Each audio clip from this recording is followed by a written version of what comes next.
안녕하십니까? 제가 잠시 기도하고 시작하겠습니다. 감사하신 하나님, 또 이 시간 또 말씀의 은혜를 나누고자 하나님 앞에 나옵니다. 저희들 심령을 주장하시고 또 은혜를 함께 나눌 수 있도록 도와주십시오. 예수님의 이름으로 기도합니다. 아멘. 오늘 말씀의 제목은 선하신 하나님 앞에서 삶을 정결하게 하며 그를 의지하여 고난을 이겨 나아가자입니다. 서론입니다. 여러분은 여러분의 삶의 하루하루가 기쁘고 행복하십니까? 매일매일 반복되는 삶이 행복할 리가 있겠습니까? 아마도 이것이 우리의 대답일 것입니다. 하지만 선하신 하나님께서 함께 하신다면 우리의 대답은 달라질 수 있을 것입니다. 우리의 삶 가운데 고난이 없을 수는 없습니다. 하지만 고난의 의미와 목적을 안다면 자신을 말씀 앞에서 새롭게 하고 미래의 소망을 향하여 한 걸음 한 걸음 나아갈 수 있습니다. 또한 하나님의 도우심을 붙들고 결국에는 승리할 수 있습니다. 삶 속에서 함께 하시는 하나님을 만남으로 행복할 수 있습니다. 이를 통하여 미래에 대한 확신으로 행복하고 우리의 이웃들과 가족들을 우리의 삶으로 초대하고 삶을 나눌 수 있습니다. 여러분은 어떠하십니까? 본론 파트 1 성전 가운데 당신을 나타내신 하나님 만군의 여호와여 그의 영광이 온 땅에 충만하도다. 이사야는 위대한 선지자였습니다. 왕족이었습니다. 어떤 학자는 이사야를 왕궁의 서기관 혹은 왕궁의 제사장으로 말하기도 합니다. 그는 세계 정세에 대하여 잘 알고 있었습니다. 아이스펠트는 이사야서의 메시지는 당대의 역사에 대한 완전한 지식이 없이는 해독이 불가능하다고 말합니다. 그는 엘리트였습니다. 이러한 그가 우시야 왕이 죽고 시대적 절망 속에서 성전을 찾고 하나님 앞에 엎드리게 되었습니다. 세계 정세를 잘 알고 있던 그로서는 마음이 어두웠을 것입니다. 그가 거룩하신 하나님의 임재 앞에서 부정한 자신을 깊이 발견하고 있습니다. 그는 자신의 부정함을 나타내는 히브리어 티메라는 단어를 사용하여 거룩함을 기록하고 있습니다. 도덕적, 실천적 의미를 강조한 것입니다. 이사야 선지자는 거룩하신 하나님 앞에서 자신의 부정함을 보았습니다. 자신의 부끄러운 모습을 본 것입니다. 그는 비록 왕족이었고 서기관이었고 엘리트였지만 우시야 왕이 죽고 불안한 세계 정세 앞에서는 연약한 인생일 뿐이었습니다. 이러한 이사야의 모습은 오늘날의 우리의 모습과 다르지 않습니다. 하지만 일용할 양식과 말씀을 통하여 이사야처럼 하나님 앞에서 죄인된 우리를 발견할 수 있습니다. 이는 또 다른 하나님의 은혜를 향한 시작이 됩니다. 이를 통하여 우리는 하나님 앞에 나아가 자신을 향한 하나님의 은혜를 간구할 수 있습니다. 하나님께서는 한 해를 시작하며 가족들과 이웃들을 향한 중보자요, 기도 지원자로서 섬기기를 원하셨습니다. 하지만 이러한 특권과 은혜 앞에서 신실하지 못한 자신을 발견하게 됩니다. 제가 가족들과 병원과 캠퍼스에서 만나는 영혼들을 돌보고 살피고 그들의 기도 제목을 품고 섬기는 일에 더욱 신실할 수 있기를 기도합니다. 그러나 거룩하신 하나님 앞에서의 우리의 모습은 죄인의 모습일 뿐입니다. 하지만 이는 우리의 삶을 향한 하나님으로부터의 또 다른 은혜의 시작일 뿐입니다. 파트 2 이스라엘을 정결하게 하신 하나님, 내 죄가 사하여 졌느니라. 5절은 말씀하십니다. 그때에 내가 말하되 화로다. 나여 망하게 되었도다.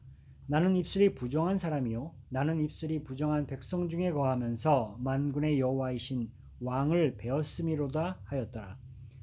하나님 앞에서 자신의 실존적인 모습을 발견한 이사야는 어떻게 고백하고 있습니까? 화로다 나여 망하게 되었도다 라고 고백하고 있습니다. 자신은 입술이 부정한 자라고 고백하고 있습니다. 그리고 이러한 이사야의 고백에 대하여 하나님께서는 어떠한 은혜를 주십니까? 그것을 내 입술에 대며 이르되 보라 이것이 내 입에 닿았으니 내 악이 제하여 졌고 내 죄가 사하여 졌느니라 하더라. 하나님께서는 이사야의 죄악을 사하여 주셨습니다. 그리고 하나님과 관계를 새롭게 하셨습니다. 이러한 죄사함의 은혜는 그의 메시지 전체에 나타나고 있습니다.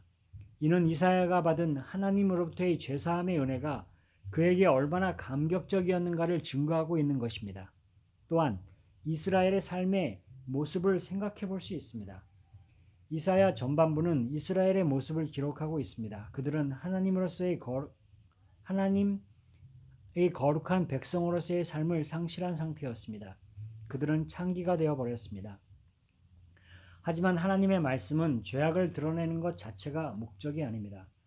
이스라엘을 정결하게 하고 궁극적으로 이스라엘의 삶의 회복의 소망을 이루고자 하시는 데에 그 목적이 있습니다. 더 나아가 하나님은 선하신 하나님이 되십니다. 하나님은 장차 이스라엘의 죄로 인한 고난의 원인을 말씀해 주시고자 하셨습니다. 그리고 고난 속에서 함께 하시고 이스라엘을 지키시고 이스라엘의 민족적 회복의 역사를 이루고자 하시는 것을 알려주는 데에 그 목적이 있습니다. 1장 18절은 말씀합니다. 오라 우리가 서로 변론하자. 너희 죄가 주홍 같을지라도 눈과 같이 휘어질 것이요 진홍같이 붉을지라도 양털같이 되리라. 이스라엘을 죄악으로부터 정결하게 하고 관계의 회복과 민족적 회복이 이스라엘을 향하신 선하신 하나님의 목적입니다. 이러한 믿음 앞에 분명하게 서지 못한다면 하나님의 선하심에 대한 잘못된 믿음 위에 서기 쉽습니다. 이는 무엇 때문입니까? 이스라엘의 강건하지 못함과 그들의 삶과 사회에 만연한 죄악 때문입니다. 이어지는 고난 앞에 하나님의 공급하심을 얻지 못하고 세상 사람들과 동화되며 고난을 주시는 하나님의 목적과 하나님이 주시고자 하시는 미래적 소망을 잃은 채 살아가게 될 것입니다. 하지만 이러한 삶을 선하신 하나님과 함께하면 그 이야기는 달라집니다. 하나님의 공급하심과 도우심을 통하여 하나님의 백성으로서의 삶을 지키고 가족들과 이웃들을 사랑하고 섬기는 삶을 살아갈 수 있습니다. 때마다 넘어지지만 예배를 통하여 말씀을 통하여 인생의 목적과 방향을 지키며 성장해 갈 수 있습니다. 자신의 삶을 살피고 더 나아가 가족들과 이웃들을 섬기는 인생을 살아갈 수 있습니다. 그들 앞에 신실하신 하나님의 은혜를 증거하며 증인된 삶을 살 수 있습니다. 본문에서 이사야는 자신에게 주어진 제사함의 감격과 함께 하나님께서 사랑하시는 이스라엘을 향한 하나님의 마음을 품게 되었습니다. 파트 3. 이스라엘을 향하신 하나님의 마음. 내가 누구를 보내며 누가 우리를 위하여 갈꼬. 하나님께서는 이사야에게 어떠한 말씀을 하십니까? 내가 누구를 보내며 누가 우리를 위하여 갈꼬라고 말씀하십니다. 하나님은 이스라엘에게 이사야를 보내시고 말씀하시기를 원하십니다. 그렇다면 이스라엘을 향한 하나님 아버지의 사랑과 뜻을 전하기를 원하셨습니다. 이스라엘의 죄악에 대한 말씀과 함께 그 죄악으로 인한 심판을 알게 하시는 것이었습니다. 남유다의 멸망과 바빌론 포로 생활과 귀환이라는 닥칠 고난과 하나님의 계획을 알게 하는 것입니다. 더 나아가 정결하게 하시고 회복시키고자 하시는 하나님의 마음을 전하기 위함이었습니다. 하나님의 선하심과 하나님의 함께하심에 대한 믿음을 이스라엘에게 심기를 원하셨습니다. 선하신 하나님께서는 고난 속에서 이스라엘을 정결하게 하시고 그 고난들을 이겨 나아가게 하실 것입니다. 그러면 우리의 이웃들의 모습은 어떠합니까? 이러한 하나님의 목적을 알고 순간순간 고난을 이기며 살아가고 있습니까? 아니면 많은 영혼들이 포기하고 절망하고 낙심한 채 살아가고 있습니까? 하나님께서는 바벨론 포로 생활을 향하여 어떠한 약속의 말씀을 주셨습니까? 너는 내게 부르짖으라. 내가 내게 응답하겠고 내가 알지 못하는 크고 비밀한 일을 내게 보이리라. 예레미야 33장 3절 약속의 말씀을 주셨습니다. 그리고 하나님께서는 이 약속의 말씀을 하나님의 때에 정확하게 성취하셨습니다. 그렇다면 복음의 빚진 자 된 우리가 가족들과 이웃들을 향하신 하나님의 마음을 어떻게 품고 섬겨야 할까요? 하나님이 이웃들에게 주시고자 하시는 미래의 참된 소망을 섬겨야 합니다. 그들을 향한 하나님의 신실하심을 증거하고 기도해 주어야 합니다. 코마 상태에 있는 아들을 사랑하여 노구를 이끌고 매일 병원에 오시는 어머님은 아드님에 대한 사랑으로 가득하신 분이십니다. 함께 기도하지만 때로는 지치신 모습을 보일 때도 있습니다. 병상의 환자들은 오랜 시간을 사망 건세에 쌓인 채 고통하며 고난 속에서 또 다른 어둠의 터널을 지나가고 있습니다. 캠퍼스 지성인들은 왜곡된 성공관을 가지고 그들의 젊음을 잘못된 방향을 가지고 이끌어 나아가고 있습니다. 우리의 가족들, 우리의 이웃들은 스스로 헤어나올 수 없는 사회악과 여러 모양의 고난 속에서 소망 없이 살아가고 있습니다. 하지만 하나님은 복음을 전하는 것과 우리와 함께 하시고 가족들과 이웃들을 하나하나 정결하게 하시고 회복시켜 나아가시는 역사를 이루실 것입니다.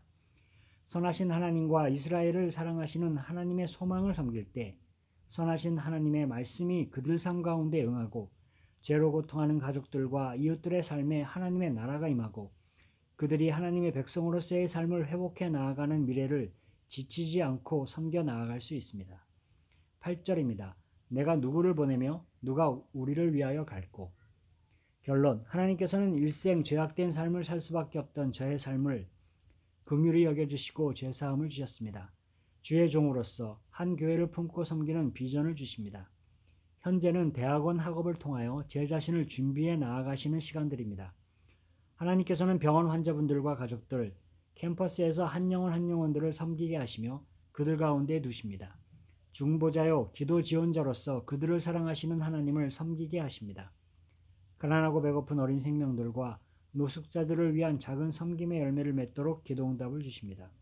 풀타임 평신도로서 UCLA의 주 4회에 오를 수 있는 시간과 건강을 주시며 복음을 전하게 하십니다. 병원 환자분들을 위한 중보와 기도와 위로와 믿음의 말로 그들 가운데 이웃으로 살게 하십니다. 이 영혼들의 하나님 나라의 회복의 역사는 오랜 고난의 시간을 지나야 성취될 것입니다. 하지만 선하신 하나님의 말씀이 성취될 것이고 하나님의 때를 인내하며 기다리며 이웃들 가운데 함께하는 것이 순종의 삶인 줄 믿습니다. 그들에게 항상 믿음의 말을 하며 이웃들을 내 몸과 같이 사랑하며 섬길 수 있기를 기도합니다. 그러므로 현재의 고난 속에서 당신의 백성들을 정결하게 하시는 하나님의 손길 앞에 우리의 삶을 말씀을 통하여 점검합시다. 그리고 우리와 함께 하시고 모든 환난과 고난을 이기게 하시는 선하신 하나님 아버지를 믿고 우리 앞에 여러 고난과 어려움들을 함께 기도하며 이겨 나아갑시다. 하나님이 주실 소망을 인내 가운데에 포기하지 말고 우리의 삶 가운데 성취하고 이루어 나아갑시다. 한마디 나를 보내소서. 제가 기도하고 마치겠습니다. 감사하신 하나님 아버지, 또 이 시간 함께 말씀을 나누게 하시니 감사합니다. 또 사랑하시는 영혼들 심령에 또 하나님의 은혜를, 하나님의 긍휼의 은혜를 더욱더 베풀어 주셔서 기나긴 고난 가운데에서도 선하신 하나님의 믿음과 실질적인 도우심을 삶 가운데 얻게 하시고 또 하나님이 주실 소망이 하나님 나라가 귀하신 생명들의 삶과 가정 가운데 풍성히 임하는 역사 이루어 주십시오. 저는 예수님의 이름으로 기도합니다. 아멘.